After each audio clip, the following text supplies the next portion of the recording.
Mm.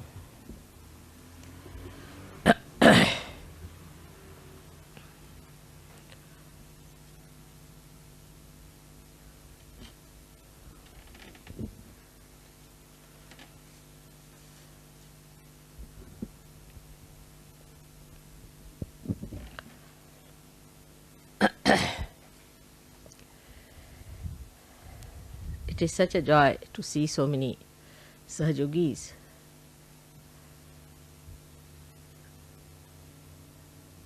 of such high evolution. I am sure all the gods and goddesses and the God Almighty Himself must be overjoyed to see this achievement, no doubt about it. But I was told that you want to know higher ways or higher things by which you would like to ascend higher and higher. In the Samadhi state, first is the thoughtless awareness, as you know, called the Nirvichar Samadhi. And then into the other state, which is called as Nirvikalp Samadhi, where it is doubtless awareness, is two stages, Savikalpa and Nirvikalpa. Most of the Sahajogis now are on the Savikalpa, not yet at the Nirvikalpa. And to rise up to the Nirvikalpa, we must understand that we have to do little more about it. So far we had our physical problems which are solved. Physical needs, comforts cannot dominate us anymore. We can live in any conditions like Brahmapuri. We enjoy all that. That shows that we have now risen above the conditions that are laid down by the material life or the matter. That's a good state where we have reached, which is also very difficult for people. Normally people are extremely fussy. They are worried about worldly things, worldly possessions, worldly material problems. So many of them would come and tell me, I haven't got this job, I haven't got that job, this is to be done, that is to be done. Then the second subtler attachment is to our emotional side, like my mother, like my brother, my sister, my wife, my children. And we go on bothering Sahaja Yoga for that my friend should be cured, my brother should be cured, my sister should be cured. That's a very subtle thing. We do not understand that in the realm of God, those who enter can only be benefited, not those who do not enter into that. For example, if you have a relation living in India, you cannot send him the benefits of an Australian citizen. So first of all, we must know that they have to be the citizen of God's realm. So unless and until we give them realization, take them to that level, they are not entitled. So we should not have any obstinacy about it. No obstinacy. Many of you have overcome that part, that you are not attached to a particular type of a relationship who are not in Sahaja Yoga. Many of you have got out of it. But then how to overcome higher attachments?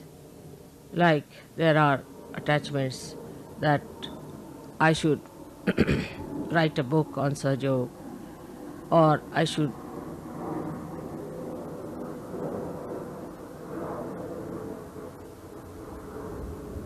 paint something for Sahaja Yoga, I must earn for Sahaja Yoga, I must do this for Sahaja Yoga. This is also in a very subtle way is ego.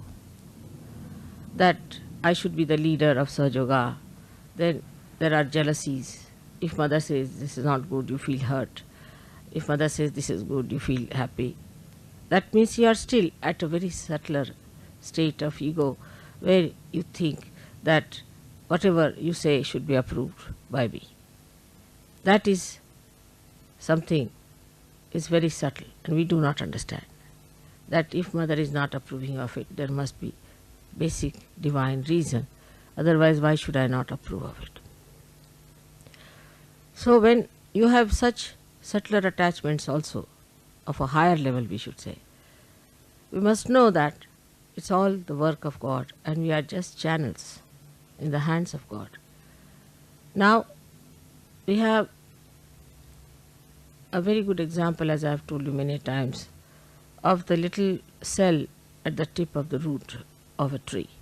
How it is so wise to avoid whatever is hard and to take to whatever is soft and to embed the tree into the soil.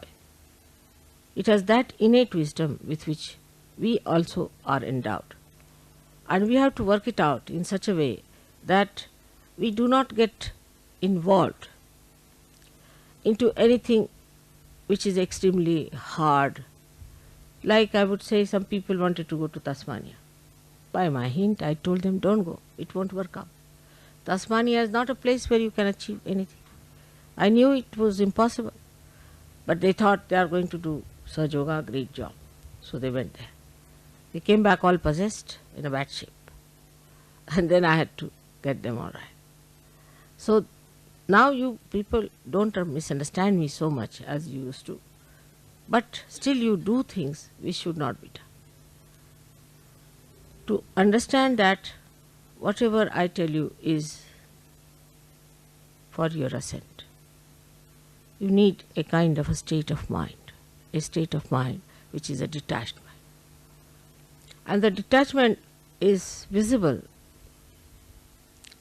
very clear cut in a person, that he is neither very emotionally attached or he is neither nor very physically attached, but he sees that the progress of himself and of the society is the point. Like the cell knows it has to progress for the betterment of the tree, but it has innate wisdom to do it in such a way that it never harms himself or does not harm the tree. So, the progress of a mind which wants to develop has to be such that you should move with a balance, with a witness state, and see for yourself how far you should go and how far you should not go. Going to extremes is not Sahaja Yoga style. Ascent is. So even if you find somewhere, you go and find that there is no response, then you must know that it is nothing wrong with Sahaja Yoga, nothing wrong with you. But perhaps you have not approached the right place, or you have not approached the right way. You have not done the way it should have been. So change your style. In Sahaja Yoga, we have to go on changing our directions according to the need of the hour. We are not fixed quantity, rigid quantity. Most of the people think that we are so rigid that we cannot move this side or that side. The mobility of our movement is so great, I say 360 degrees, because you are stationed in the center in your spirit. You can move any way you like as long as you are centered in your spirit. But this is an important point which we miss, that we are centered in our spirit. And whatever movement we do, as long as we are centered in the spirit, is necessary for our growth and for the growth of the collective. Now let us see certain emotional sides we have, how we can conquer. It's very simple. You are very fortunate, I should say in a way, than any other seekers so far, because you have before me myself sitting. I am sitting before myself and I see myself as a good example of following. When you have someone like that, that's very simple to see. People didn't have any such people, or some leaders, or somebody who was an ideal.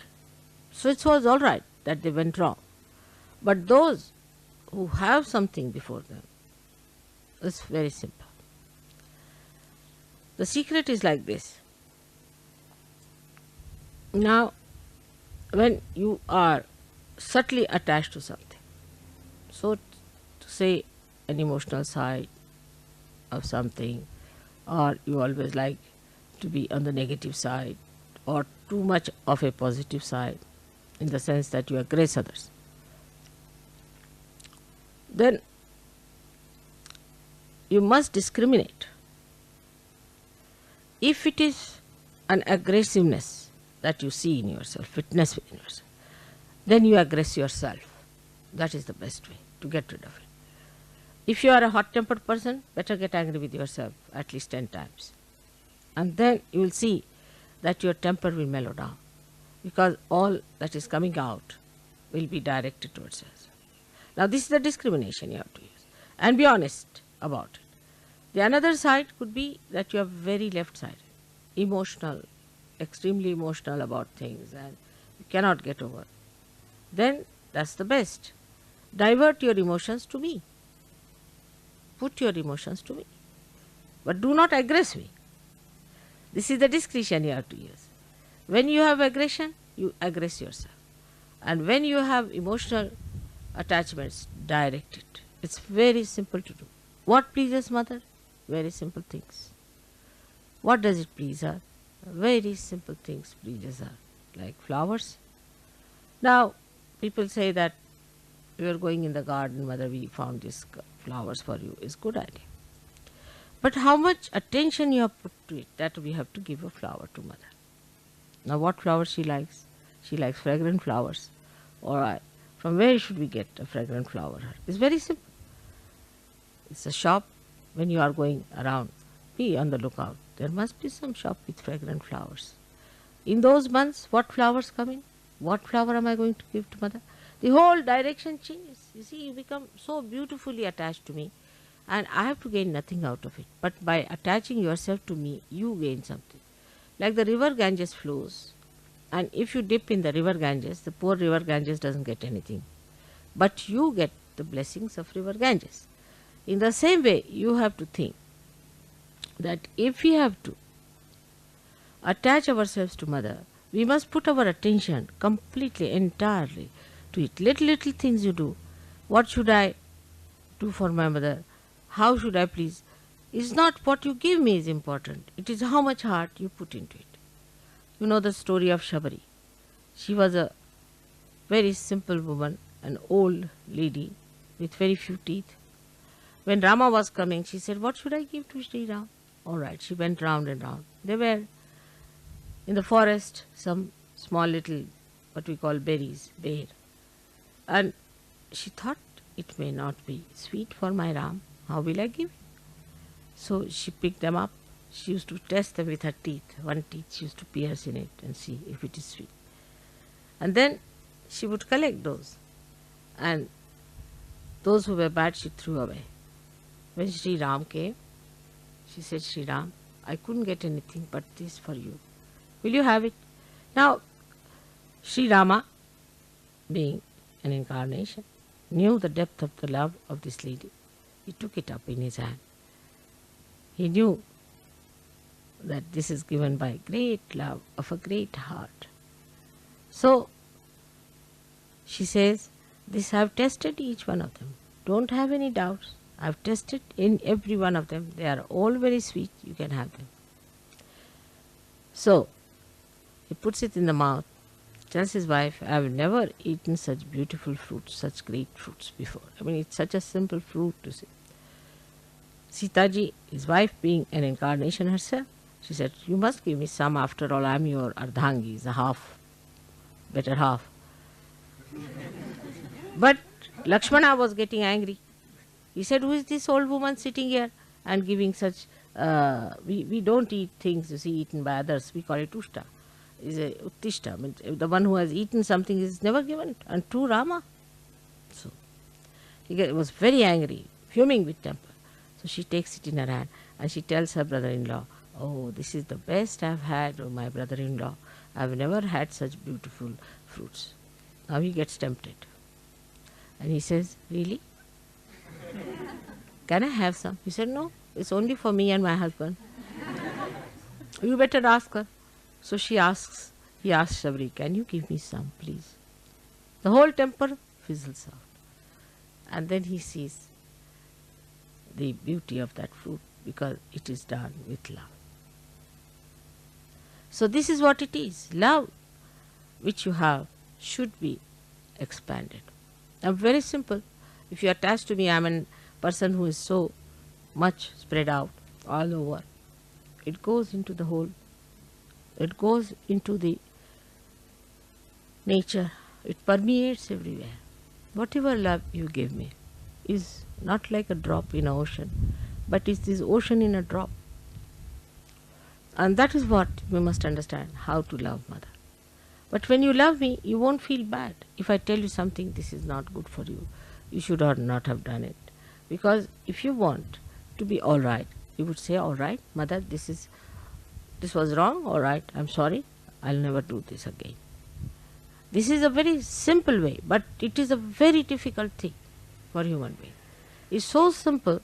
I asked Warren that are they prepared to take up what I say. Then you will be surprised when we are in love with someone. We don't mind how we cross the roads, how we go there, how we have to cross floods, this, that. That force of love takes us there. In the same way, the force of love for water, for the whole tree, takes that little root. That innate wisdom is nothing but the love he has for the whole tree, that he goes to the water, sucks it in for that great. It's not that it is important for the tree. If there is no one tree, one root doesn't matter.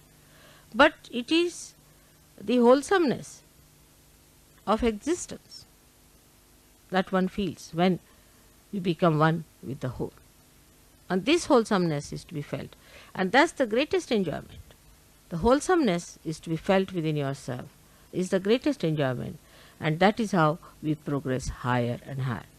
So the Savikalpa is this, that we are still busy with our relationships.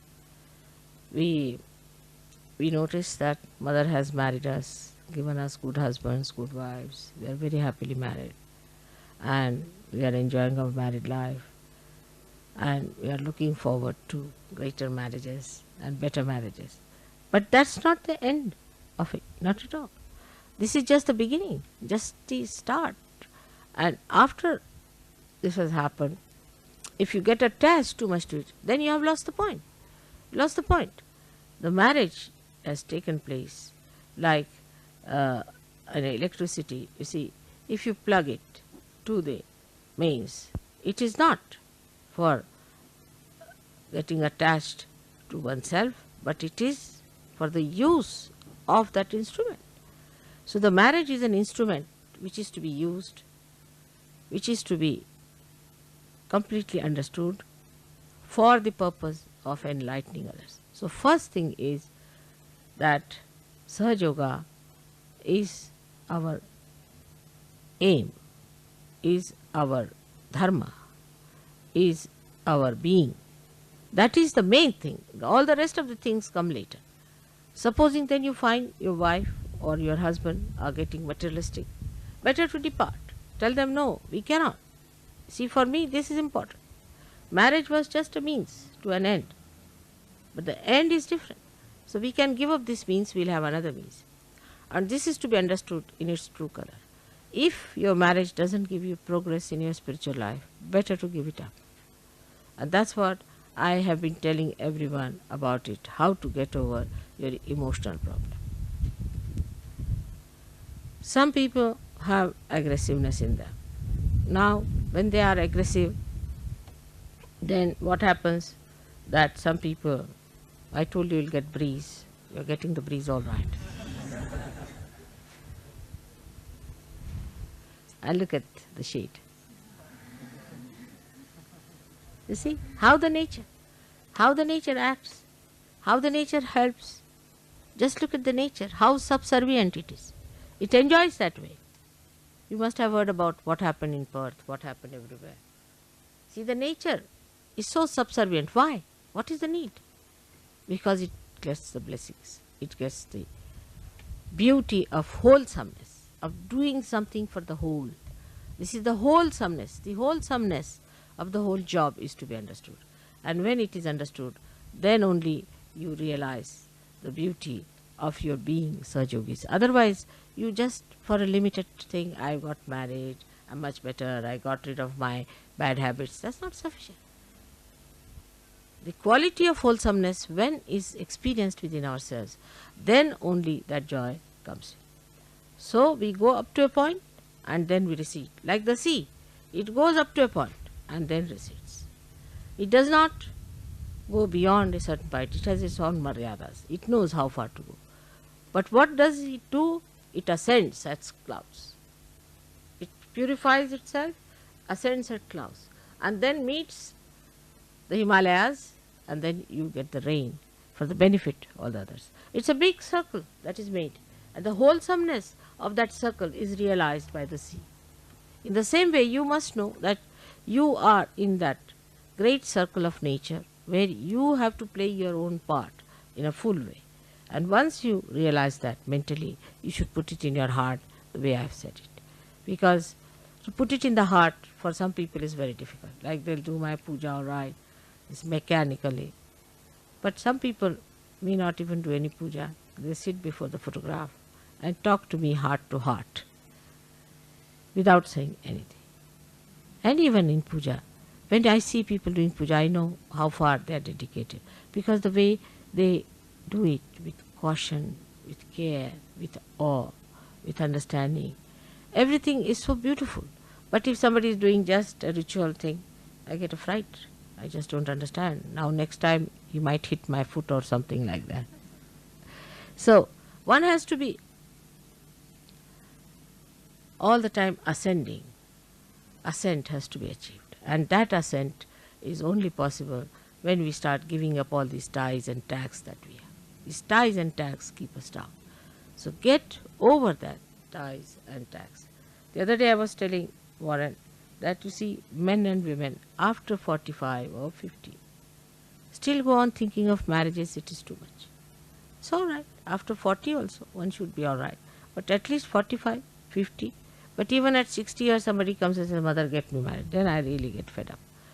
As if my job is to get you married like a clergyman. So this is not the way. What is in a marriage? Some people are seeking their husbands all their lives. When are you going to seek the real one? That is your spirit. So that category of people have to come up and work it out in that manner. Then only our family, our relationships, our society will have some meaning in the realm of God. Otherwise, it has no meaning. We have to be meaningful to Him, not that He should be meaningful to us. We should change our attitude towards Him. That what has God done for us? Let's see, we should say, what have we done for God? What have we done for God? Then you will get ideas what is to be done, how to spread out, how to go ahead, how to work it out. But still there are limitations. I know some people have limitations. They have limitations because they have a background. Some of them come from countries which has a background. And also the other one is that the problem of these people delimiting others. When they come in contact with you, they try to delimit by their talks, by their, I should say, talks without understanding what they mean, some sort of frivolous, sarcastic things.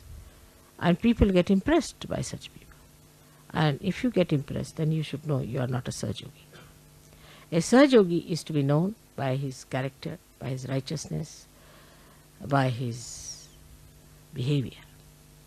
The behavior of a Sahaja Yogi should be extremely a peaceful behavior. Peaceful.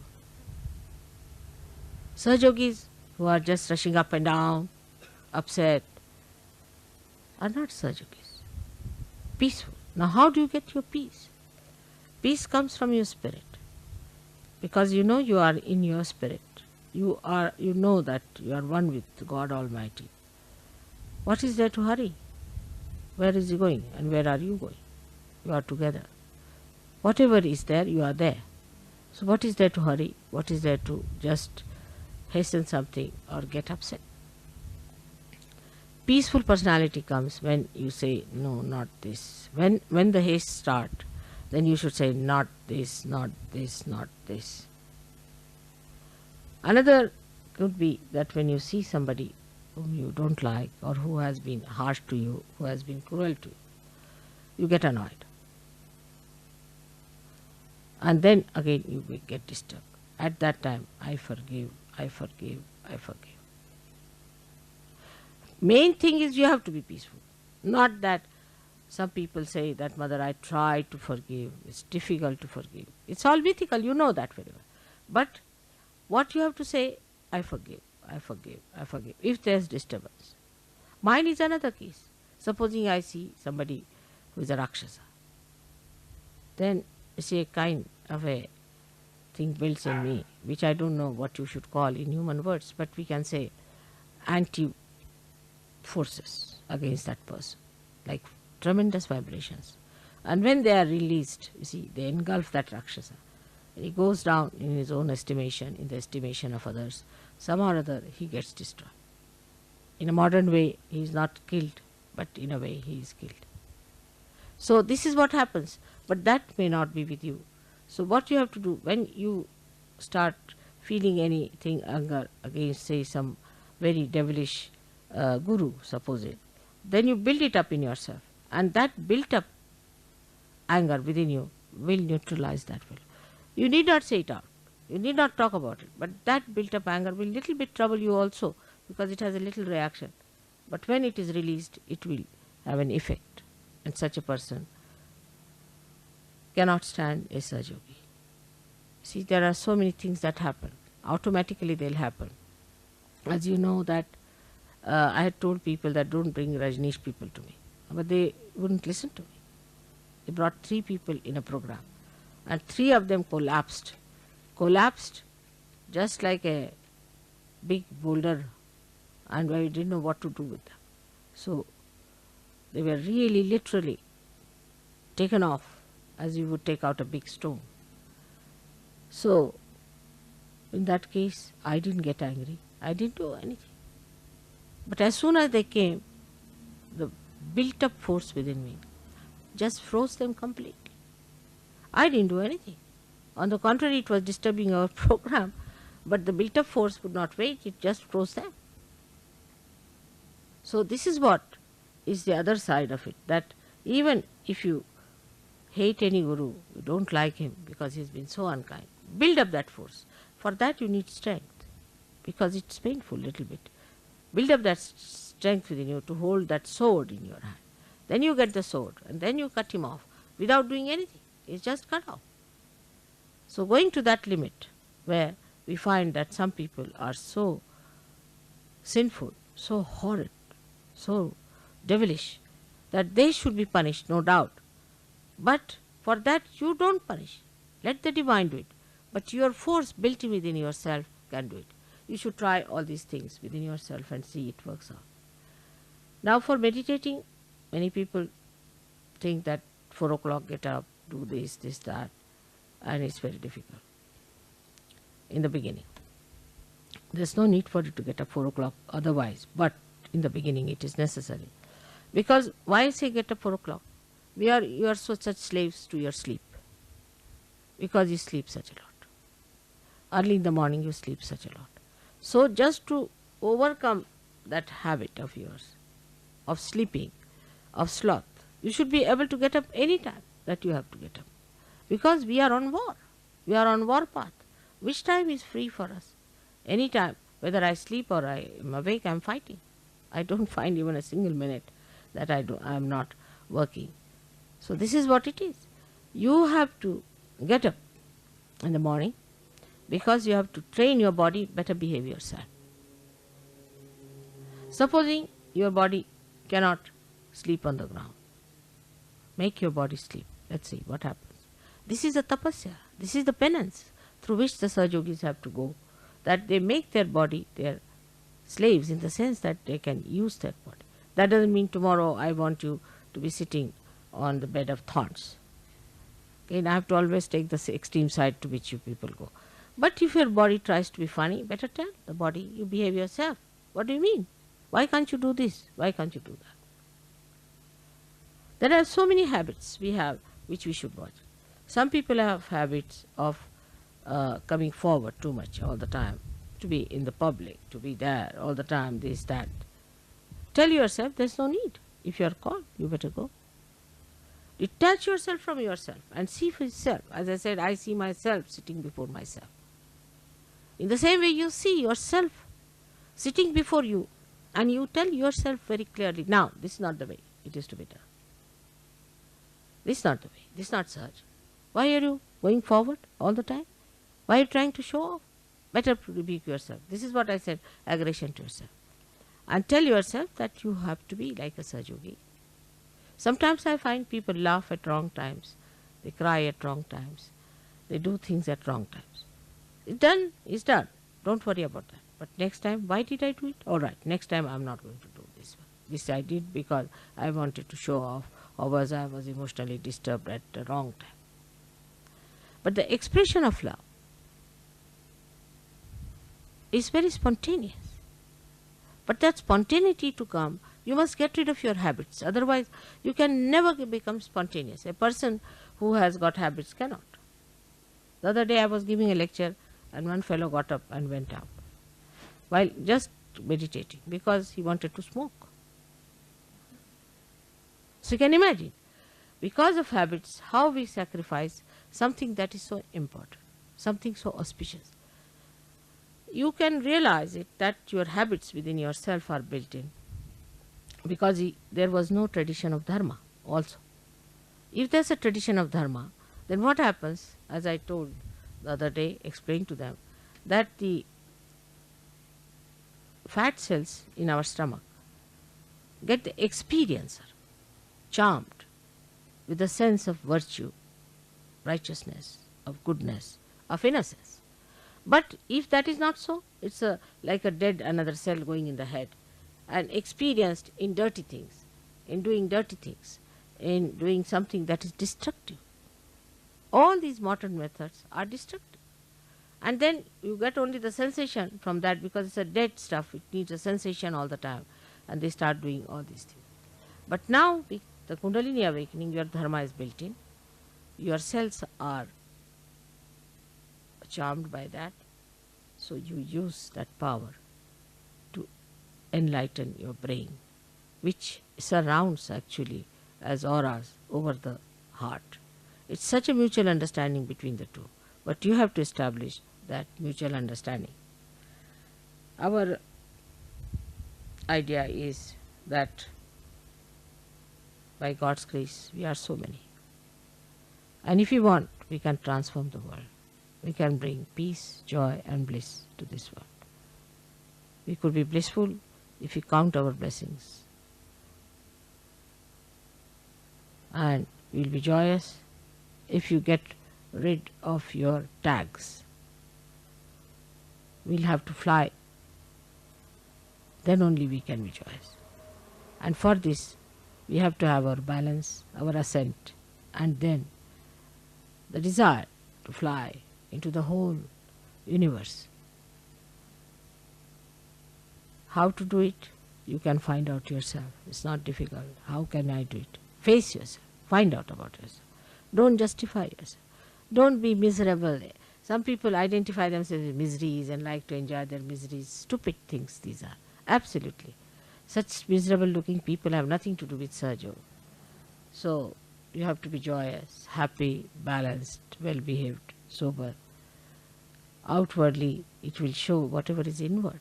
All your dignity will express if there's dignity. So if you just have a dignity outside, it will drop out in no time. So all these things can be built from inside out, not outside in.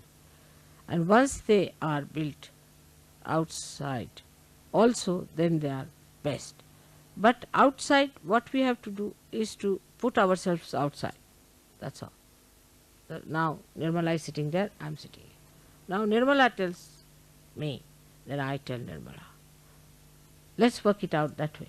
And when we work it out, then things will be very easy, because now you have a state where you are separated from yourself.